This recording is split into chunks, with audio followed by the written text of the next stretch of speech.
नमस्कार। मैं शिव मोहन बघेल, रतनपुर, जिला बिलासपुर, छत्तीसगढ़ का निवासी हूँ। मैं अपने प्रधानमंत्री जी से अनुरोध करना चाहता हूँ कि जीएसटी जीएसटी टैक्स को आपने कम किया, इसके लिए आपको बहुत-बहुत धन्यवाद। लेकिन मेरे प्रधानमंत्री जी, आप मुझे बताइए कि इसके पूर्व सेल टैक्स लिया जाता था, सर्विस टैक्स नहीं लिया जाता था, गुड्स एंड सर्विस टैक्स। तो क्या हमारे भारतवर्ष में सेवा करने के बदले टैक्स देना क्या उचित है? आदरणीय प्रधानमंत्री जी, मैं एक सामान्य आदमी हूँ, मैं एक आम जनता हूँ। आपसे करबद्ध निवेदन है, अनुरोध है कि आप सर्विस टैक्स को हटाने की कृपा करें। और रही बात गुड्स टैक्स, तो पुराना भी ज़माने में सेल टैक्स लिया जाता था, हैं? वो तो आपका उस समय जब आपका ज़मींदारी प्रथा थी, राजा महाराजाओं के समय में, ये सब रीति है। तो प्लीज़ मैं आपसे अनुरोध कर रहा हूँ कि आप जो है सर्विस टैक्स को हटाने की कृपा करेंगे। Thank you. दूसरी बात ये है कि हमारे भारतवर्ष में कांग्रेस की भी सरकार थी, आपकी भी सरकार है। जहाँ तक मेरी जानकारी, हो सकती है मेरी जानकारी गलत हो, जब मनमोहन सिंह की सरकार थी, तो उस समय जो है कारपोरेटर लोग ज़्यादा टैक्स पे करते थे।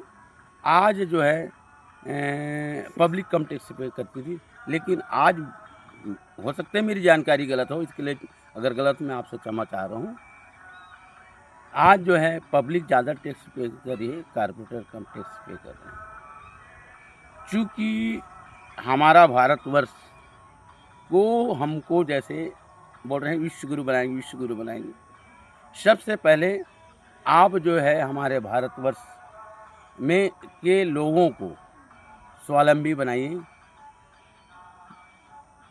जैसे आप गरीबों के लिए मुफ्त में मकान दे रहे हैं, मुफ्त में चावल दे रहे हैं, 1000 रुपया हमारे छत्तीसगढ़ में महातारी वंदन दे रहे हैं।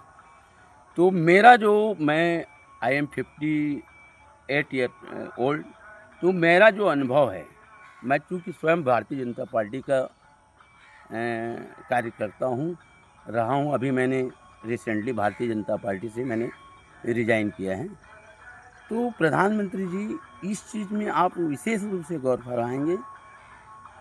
हमारे देश को यदि विश्व गुरु बनाना है, तो हमको अपनी जनता को स्वावलंबी बनाना होगा।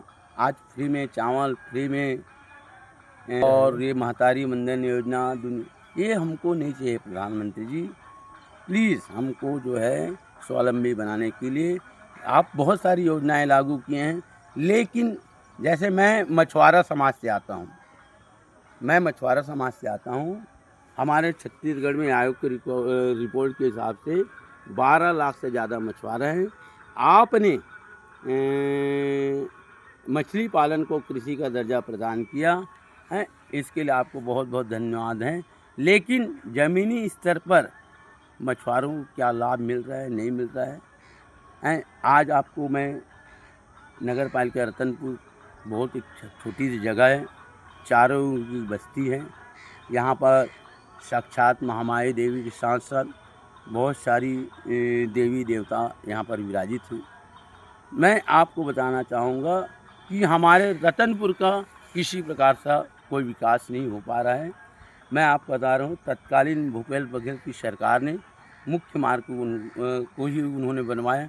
बाकी हमारे रतनपुर में 200 से ज़्यादा प्राचीन मंदिर है, आपका 150 से ज़्यादा प्राचीन तालाब है। रतनपुर एक समय में एक दक्षिण कौशल की प्राचीन राजधानी 800 वर्षों से होने को प्राप्त है। लेकिन हमारे यहाँ के कोई भी मंत्री, चाहे कोई भी नेता रतनपुर में महामाया देवी के दर्शन करके चले जाते हैं, गिरजामंदिर में दर्शन करके, हनुमान जी के दर्शन करके चले, लेकिन रतनपुर के बारे में कोई भी नेता नहीं सोचता है कि इसकी हम कैसे डेवलपमेंट करें। और मुझे बहुत ही अफ़सोस के साथ कहना पड़ रहा है कि बगल में अमरकंटक में कॉरिडोर जो प्रसाद योजना के अंतर्गत बन गया, भोरम देव में के टेंडर हो चुके, लेकिन दंतेवाड़ा का कॉरिडोर बन चुका है। हमारा ही रतनपुर का कॉरिडोर क्यों नहीं बन रहा है? भाई आप ठीक है, आपने लागू किया है, लेकिन कब चालू होगा? प्लीज़ हमारे रतनपुर में प्रतिदिन कम लाखों लोग यहाँ पर आकर के दर्शन करने के आते हैं। यहाँ टूरिज़्म का बहुत सारी संभावनाएं हमारे रतनपुर के आस सराउंडिंग, मतलब 3-4 किलोमीटर के एरिया में खोटा घाट डैम है, कोरी डैम, क्या बोलते हैं, चार बहुत सारे डैम हैं।